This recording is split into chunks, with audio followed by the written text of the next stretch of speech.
आज ग्रुप 16 के कुछ इम्पोर्टेंट हाइड्राइड्स के बारे में जानते हैं।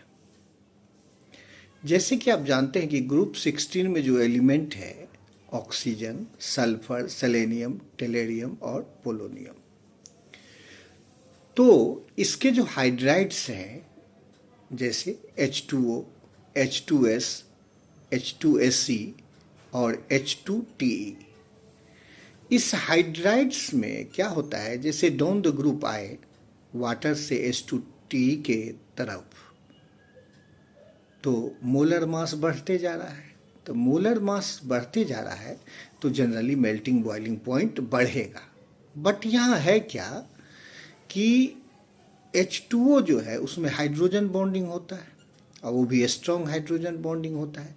इसका मेल्टिंग और बॉइलिंग पॉइंट इसीलिए एबनॉर्मल होता है और इन सारे हाइड्राइड से ज़्यादा होता है। मतलब H2S उससे ज़्यादा होगा H2SC, उससे ज़्यादा होगा H2TE और सबसे ज़्यादा वाटर का होगा due to strong hydrogen bonding. अब H2O से H2TE के तरफ आएंगे तो बॉन्ड लेंथ बढ़ेगा, तो बॉन्ड लेंथ बढ़ेगा तो बॉन्ड एनर्जी घटेगा।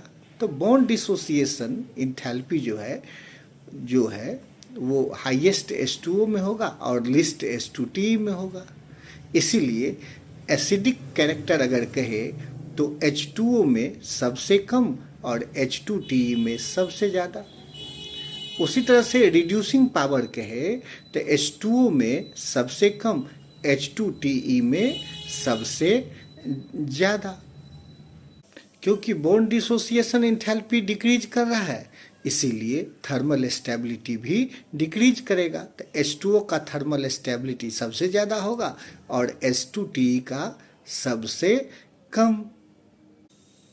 H2O लिक्विड है और H2S गैस होता है। इसके पीछे रीजन क्या है कि H2O में स्ट्रॉन्ग हाइड्रोजन बॉन्डिंग होती है जबकि H2S में नहीं होता है।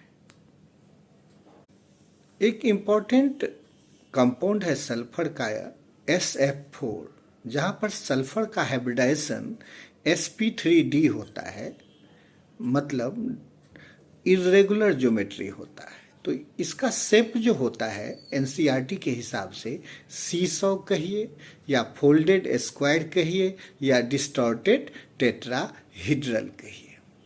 शेयर और सब्सक्राइब करने के लिए आपको धन्यवाद।